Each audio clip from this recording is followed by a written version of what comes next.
4:15। এটা হচ্ছে গধুলিয়া মোড়ের রাস্তা। এখন দেখতে পাচ্ছেন আমার পেছনে কীরকম লোক। এরা কিন্তু প্রত্যেকে কার্তিক স্নান করতে যাচ্ছে আজকে ভোরে। লাখো লাখো লোক পুরো জলের ঢেউয়ের মতন যেন যাচ্ছে তারা জলের কাছে স্নান করতে। কার্তিক স্নান আজকে ভীষণ মানে একটা পবিত্র দিন। এই আজকে কার্তিক পূর্ণিমায় স্নান করলে খুব পুণ্য লাভ হয় গঙ্গায়, তাই এত লোক যাচ্ছে স্নান করতে। চলুন আমরা যাই, সামনে এগোই।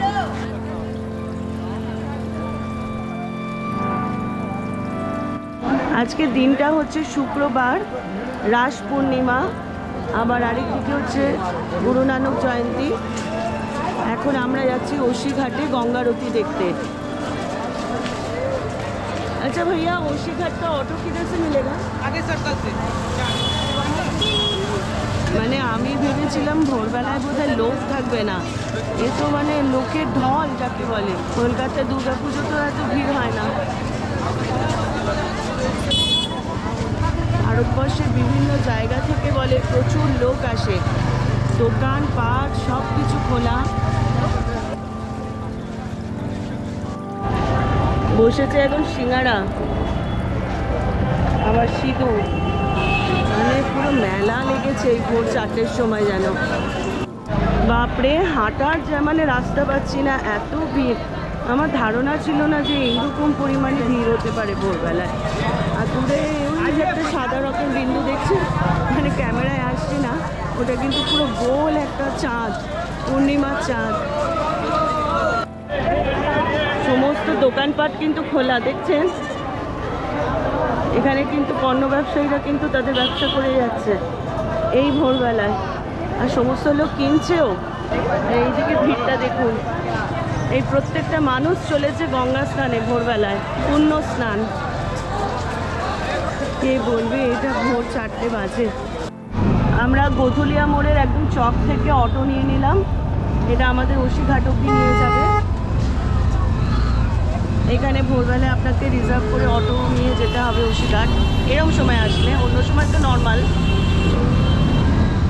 আমাদের কাছ থেকে 300 টাকা নেবেন বললেন ইনি। এই হচ্ছে ওসি ঘাট। গঙ্গা আরতি প্রস্তুতি এখানে হয়েছে, আর এখানে একটু পরে এখানকার কালচারাল সং যেটা বেনারসে সেটা শুরু হবে। আমরা গিয়ে আস্তে আস্তে করে জায়গাটা নিই। এইখানে হবে একটু পরে গঙ্গারতি, তার প্রস্তুতি শুরু হয়ে গেছে। আর ওই দেখুন সমস্ত ঘাটে আলো জ্বলে উঠেছে এখন থেকেই। দেব দীপাবলি প্রস্তুতি এখন থেকেই শুরু হয়ে গেছে।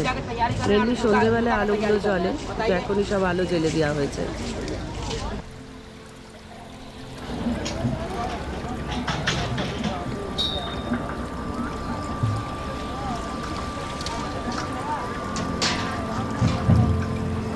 গঙ্গা আরতি দেখার জন্য কীরকম ভিড় হয়েছে একবার দেখুন।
160 देना है। हाँ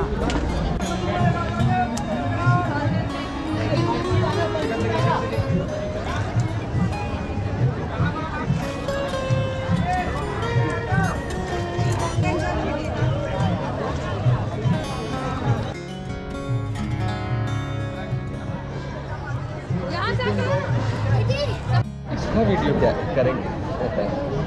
बोट में बन रहा है इसका।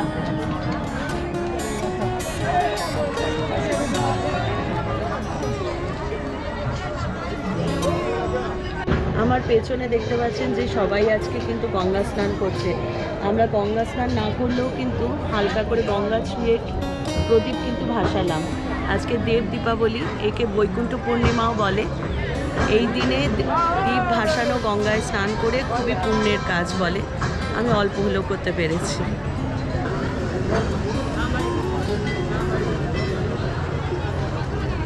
মণিকর্ণিকার ঘাট দেখাবে। এখন আমরা যে বোটে উঠলাম, এই বোটে কয়েকটা ঘাট দেখাবে। এখানে পার হেড 200 টাকা করে নিচ্ছে।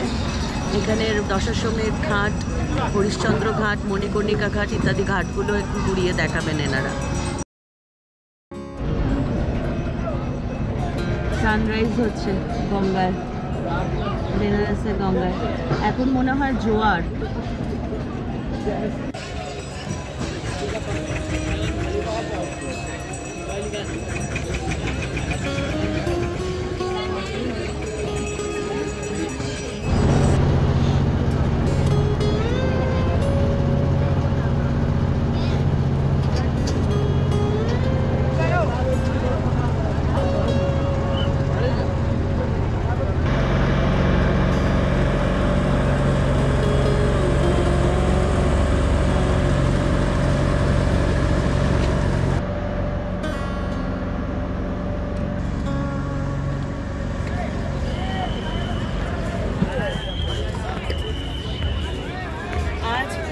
নভেম্বর। আমরা এখন বোটে করে ওসি ঘাট থেকে এই ঘাটে এলাম। সারা ঘাটে দেখুন এইরকমভাবে আলোর প্রজ্বলন করে রেখেছে। এগুলো সন্ধেবেলায় সব চলে যাবে। আজ হচ্ছে দীপ দীপাবলি। এই দ্বীপ মানে দেব দীপাবলি কেন বলে, সেটা হচ্ছে তারকাসুর নামে এই ধরাধামে একজন অসুর ছিল, তার 3 ছেলে ছিল, তারকাস্থ, বিদ্যানবাই আর কমলাক্ষা। এরা 3 জন এত প্রভাবশালী হয়েছিল ব্রহ্মার পরে যে এদের জ্বালাতনে অতিষ্ঠ হয়ে দেবরা শেষ পর্যন্ত মানে দেবতারা শেষ পর্যন্ত শিব আর ব্রহ্মার কাছে যায়। তখন ব্রহ্মার বিষ্ণুর কাছে যায় এবং ব্রহ্মার বিষ্ণু তখন শিবের কাছে যায়। শিব তখন অর্ধনারীশ্বর রূপে এত তাণ্ডব শুরু করেন যে তখন এই দেবতারা একটা বিধ্বস্ত হয়ে 3 লাইনে এসে দাঁড়ায়। কারণ ব্রহ্মা এদেরকে একটা কথাই বলেছিল, এরা 3 ভাই যখন এক লাইনে দাঁড়াবে তখন একটি বাণে তাদেরকে হত্যা করা হবে। এবং তারা যখন বিধ্বস্ত হয়ে মানে খেই হারিয়ে, সোজা বাংলা কথায়, যখন তারা এক লাইনে আসে তখন তাদের এক বাণে হত্যা করা হয়। এবং দেবতারা তখন তাদের অত্যাচার থেকে মুক্তি পেয়ে এই আজকের দিনেই তারা কাশীধামে এসে দীপ প্রজ্বলন করেছিলেন। তাই আজকের দিনটাকে বলে দেব দীপাবলি। আজকে সন্ধ্যাবেলায় আমরা আশা করছি এইরকম সমস্ত ঘাটে যে দ্বীপ জ্বালানো হবে এবং যে লেজার শো হবে, আজকের দিনটা আমরা এভাবে উপভোগ করব। হচ্ছে মণিকর্ণিকার ঘাট। এখানে বলে চিতা কখনো নেবে না, আর যারা এখানে মারা যান তাদের আর জন্ম হয় না।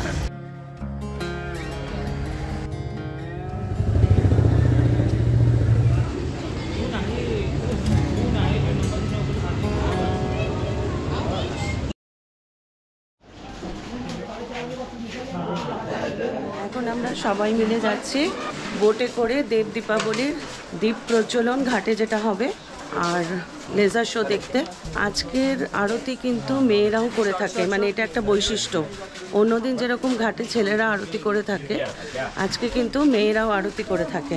তো আমরা বেনারসের গলির মধ্যে দিয়ে এখন যাই দেখি। মাগো, তার বাড়ির ভেতর দিয়ে কোথা দিয়ে সব গলির ভেতর দিয়ে ঘাটে যাওয়ার রাস্তা।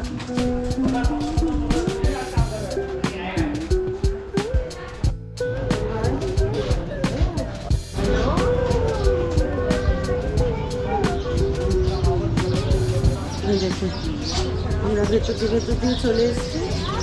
বিশ্বনাথ মন্দিরের একটা সাইডে এই যে বিশ্বনাথ মন্দির। এসে গেছি গঙ্গার তীরে।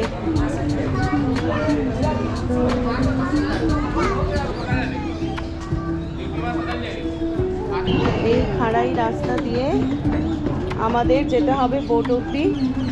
আমি আগে সাবধানে নেমে যাই, তারপরে বোটে গিয়ে বাকিটা করছি। এখন থেকে কিরকম ভাবে সেজে উঠেছে।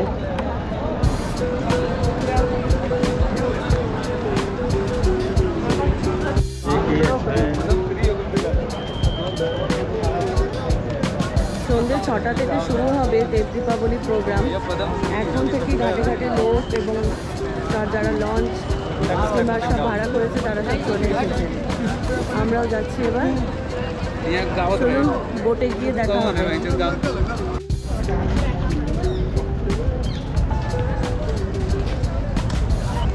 উপর থেকে যেটা দেখতে পাচ্ছিলাম সেটাই নিচ থেকে। এইরকম ঘাটে অসংখ্য অসংখ্য দ্বীপ প্রচলন করা হবে। এই দেখুন তেল দেওয়া হচ্ছে প্রদীপে। যখন একসাথে সমস্ত ঘাটগুলোর দ্বীপ প্রজ্বলন হবে তখন অপূর্ব দেখতে লাগবে। আর তার সাথে এরকম আলো আর আলোর খেলা চলবে। এখানেও দেখুন সাজানো হচ্ছে দ্বীপ আর ফুল দিয়ে।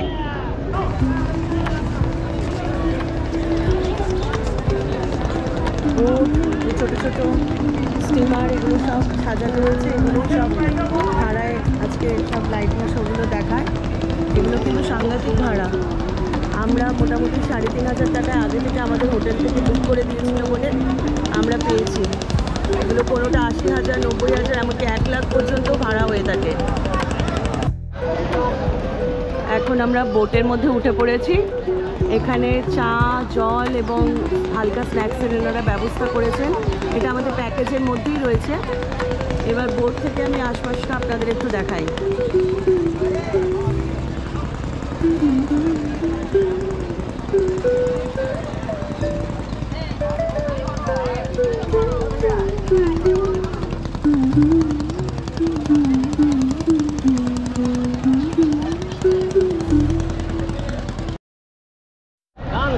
ঘাটে এক একজন এক এক রকম। এখানে যার যেরকম কেউ দুজনকে আমি দেখতে পাচ্ছি হনুমান চল্লিশা পড়ছে। এখানে প্রচুর লোক স্নান করছে। এখানে বেশ গরম গরম বড়া ভাজছে।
Chief minister of Uttar Pradesh आ चुके हैं, वो सामने रिपोर्ट नहीं की है, क्रूज में आएंगे क्या? वो सामने उसमें है।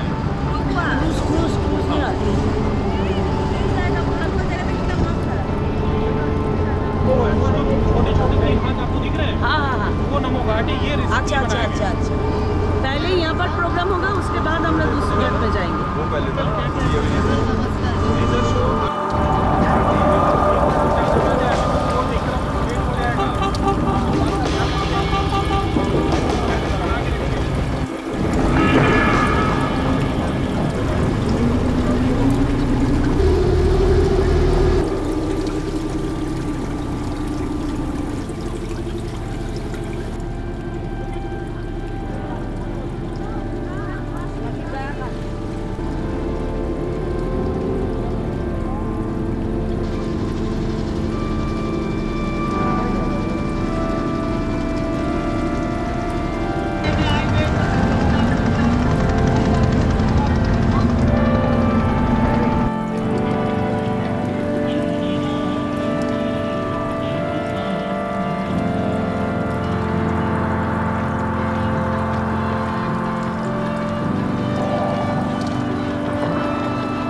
सरस्वती पुत्र भारती का खिताब दे दिया। आज यहाँ हो रहे काशी तमिल संगमम उसी परंपरा को आगे बढ़ाने और देश को एक करने के काम